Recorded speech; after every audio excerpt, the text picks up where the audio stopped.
E aí, pessoal, sejam bem-vindos ao nosso terceiro vídeo aqui do lado B da educação ambiental. Espero que tenham gostado do vídeo anterior sobre sustentabilidade. E hoje eu estou aqui para conversar com vocês um pouquinho mais sobre ciência. É um assunto que eu sou extremamente apaixonado, sou suspeito para falar. Eu já desenvolvi pesquisa científica no ensino médio, já participei de feiras de ciência, né, de nível médio, já participei de pesquisas científicas na graduação e eu participo de projetos, né, envolvidos aí com a democratização da ciência no Brasil. Então acho que eu sou um pouco suspeito para falar, mas eu não podia deixar esse assunto de fora desse projeto aqui sobre meio ambiente, né, sobre educação ambiental, e eu pensei em conectar ciência com meio ambiente, trazer um pouco, explorar essa área aqui para que vocês possam também entender então qual a importância da pesquisa na área ambiental, como que essas duas áreas dialogam, quem desenvolve pesquisa no Brasil, como desenvolve e por que então é importante, né, desenvolver ciência para a gente buscar um desenvolvimento sustentável, para a gente buscar um avanço na área ambiental. Espero que vocês gostem e vamos começar então.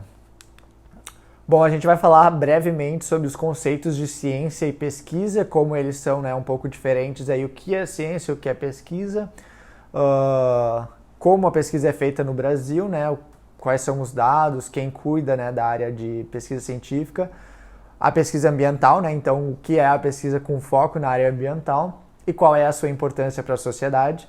E aí no fim eu trouxe algumas dicas de revistas e jornais do meio científico que vocês podem explorar um pouco mais aí para quem gosta de ciências, para quem gosta de pesquisa científica. Bom, começando de uma forma bem básica, então, né, para diferenciar o que é ciência e pesquisa científica, a ciência, né, é o conhecimento adquirido através da prática, do estudo, e ela é baseada, né, em princípios certos. Então, a ciência é basicamente todo aquele conhecimento que está disponível para a gente, através das áreas de exatas, de humanas, de ciências da natureza. Então é um conceito que foi desenvolvido ao longo dos anos, através da prática de pesquisadores, através das aulas. Então é um conhecimento que está presente, é um conhecimento que existe. Isso é ciência. Além disso, ciência, né, tem várias conceituações, dependendo do foco que se deseja dar, mas de forma geral seria isso. A pesquisa científica, então, é o método, né, a prática de realizar uma investigação planejada para buscar atingir algum objetivo através de uma metodologia específica. A metodologia que a gente utiliza é a metodologia científica, né?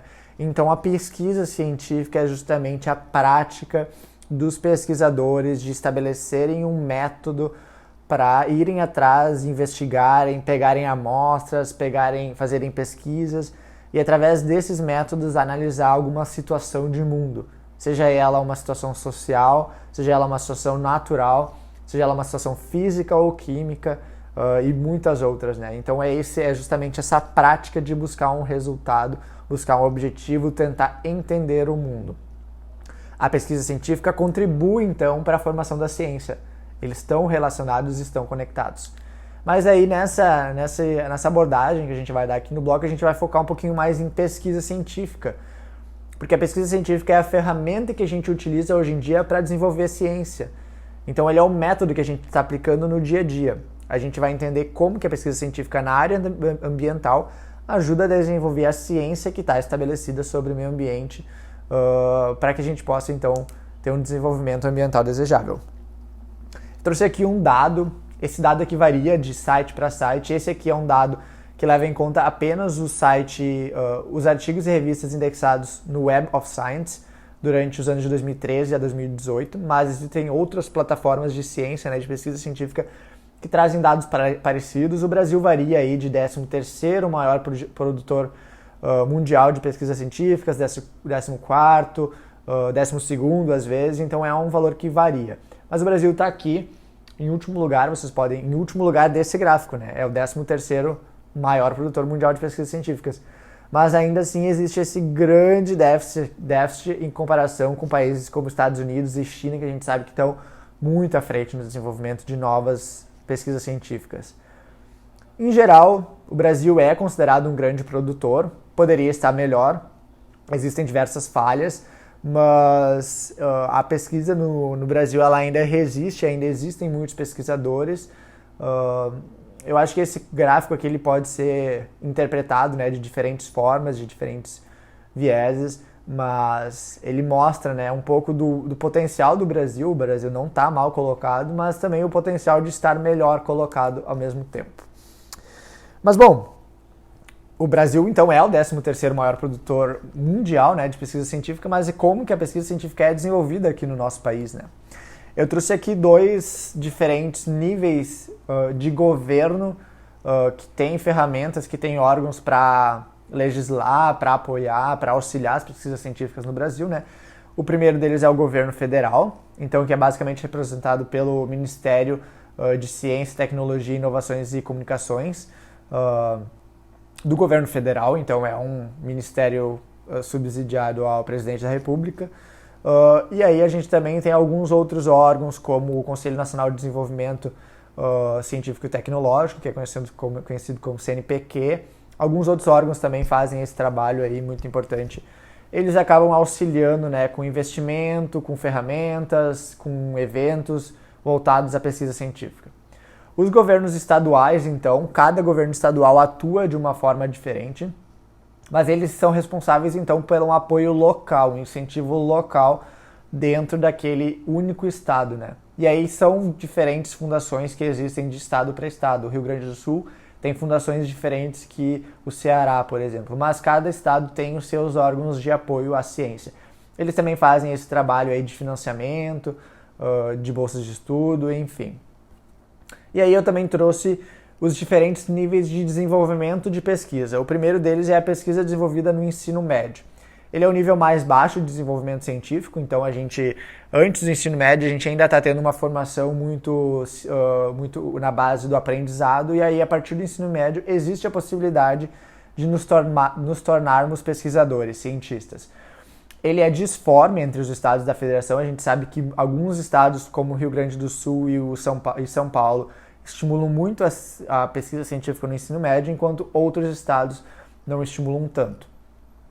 Isso também varia, né, de estado para estado. Usualmente ele tem um baixo impacto científico, porque as pesquisas científicas desenvolvidas no ensino médio não são tão aprofundadas, não tem um conceito teórico tão estabelecido, justamente porque são pessoas, né, são jovens que estão desenvolvendo, mas existe essa possibilidade. Mas essa pesquisa, quando é desenvolvida no ensino médio, ela tem alto impacto na formação das pessoas.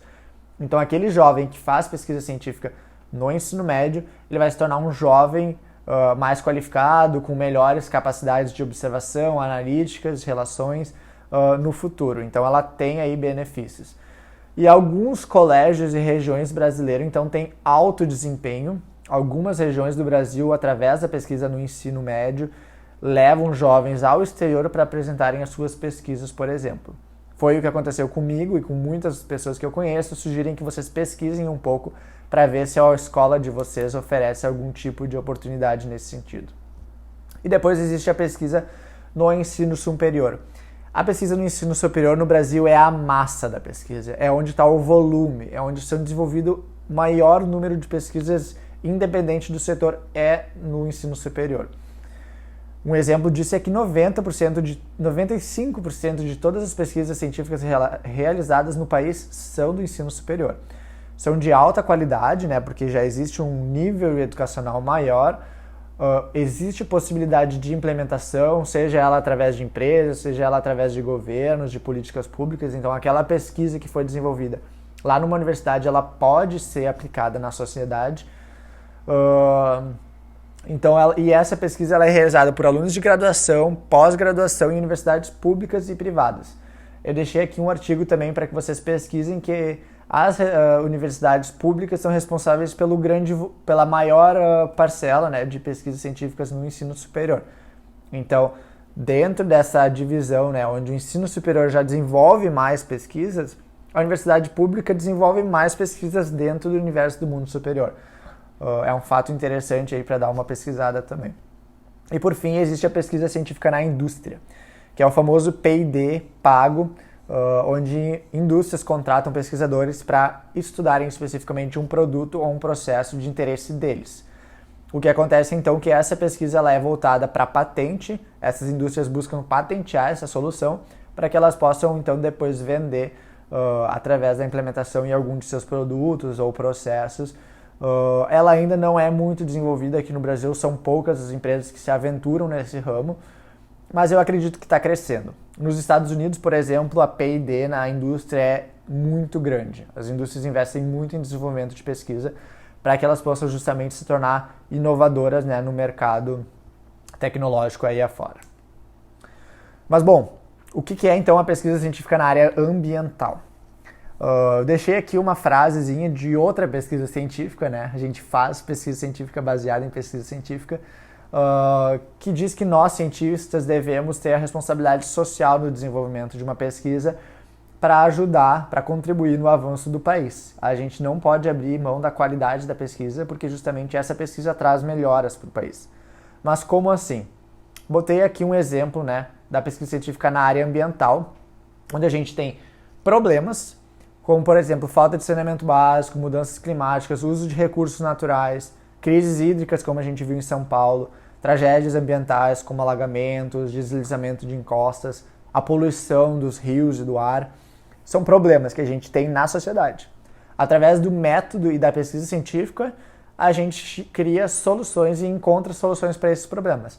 Por exemplo, aqui na área ambiental, a gente consegue coletar dados, criar novas tecnologias, coletar informações, desenvolver informações e criar modelos que nos ajudam a resolver esses problemas aqui. Tudo isso proporcionado pela pesquisa científica. E aí, dentro da área ambiental, a gente tem alguns focos, né, que são ditos principais hoje em dia. Um deles é a biodiversidade em conservação, então pesquisas científicas que focam aí na variedade de espécies animais e vegetais, os recursos hídricos, rios, chuvas, lagos, oceanos, as mudanças climáticas, então, que é um assunto que está muito em voga, é muito pesquisado também. O sensoramento remoto, que é a utilização de satélites aí para acompanhar, para acompanhar o que acontece em solo, né? A gente usa imagens de satélites ou de drones ou de aviões para poder observar o que está acontecendo lá embaixo e aí desenvolver uma pesquisa científica em cima disso. E a modelagem também, que está nos ajudando e está avançando muito ultimamente. A modelagem, um exemplo claro de modelagem são os programas de computador que nos ajudam a prever o tempo. São exemplos de modelagem na área ambiental. E aí, mas qual é que é a importância de desenvolver essa pesquisa científica na área ambiental, né? Se a gente vê esses resultados realmente na prática, qual é que é a relevância do desenvolvimento dessas pesquisas? O primeiro deles é o destaque internacional, né? A gente mostrar para o mundo, a gente se posicionar no mundo, mostrando que a gente é capaz de desenvolver tecnologias de qualidade, desenvolver pesquisas de qualidade e acompanhar aí o que está acontecendo no meio ambiente do Brasil. É importante também para o desenvolvimento dos estudantes. Como eu falei antes, a pesquisa no ensino médio desenvolve os estudantes de maneira intelectual, prática, social, mas a pesquisa no ensino superior também faz isso. Então aí é outra ferramenta, outra importância, né, da pesquisa, do desenvolvimento da pesquisa para a sociedade. A criação de inovações, então, garantir que através da pesquisa científica a gente tenha inovações que melhorem a qualidade de vida da população em geral, seja ela reduzindo poluição, seja ela criando novos métodos de fazer algo de forma mais sustentável, controlando o desmatamento na Amazônia, por exemplo. O desenvolvimento, então, que é muito proporcionado por essas inovações, né, que a gente desenvolve uma nova tecnologia, essa nova tecnologia ajuda no desenvolvimento econômico do país. Aí vai melhorar a qualidade de vida das pessoas lá na ponta também. E o retorno de investimento. Eu trouxe aqui um exemplo prático onde o presidente da Associação Brasileira de Ciência falou em 2019 que a cada dólar gasto em ciência a gente tem um retorno de $6 por país. Eu sei que parece um dado um pouco vago, mas é um dado que mostra que investindo em ciência, investindo em pesquisa científica, a gente vai desenvolver metodologias e tecnologias que vão trazer um desenvolvimento econômico, que vão melhorar a qualidade de vida das pessoas, e o retorno em termos monetários é de 6 para 1. Então é uma coisa que é muito benéfica né, para o país e para a população em geral. E por fim, trouxe aqui algumas revistas e jornais, plataformas para que vocês possam pesquisar e aprofundar o conhecimento científico de vocês. Duas das maiores revistas de ciências, a Nature e a Science, que trazem artigos aí relacionados ao meio ambiente muito, muito importantes. Elas são o topo assim, de publicação científica que a gente considera. E aí duas plataformas aqui no meio, Cielo e Google Scholar, onde se pode pesquisar artigos científicos, pesquisas científicas que estão sendo desenvolvidos. Eles são muito bons para disponibilizar. Às vezes a gente está procurando uma pesquisa científica, é legal a gente ir direto para a fonte, que são essas duas ferramentas aqui. Sugiro que vocês utilizem. E aí, no fim, eu deixei aqui algumas referências para vocês. Espero que vocês tenham gostado. Esse aqui é um assunto, como eu falei, que me traz extrema alegria, né? Sou extremamente apaixonado por ele. Espero que com esse vídeo vocês possam ter entendido um pouquinho melhor o papel da ciência no desenvolvimento ambiental. E espero que tenham gostado do vídeo. Um abraço.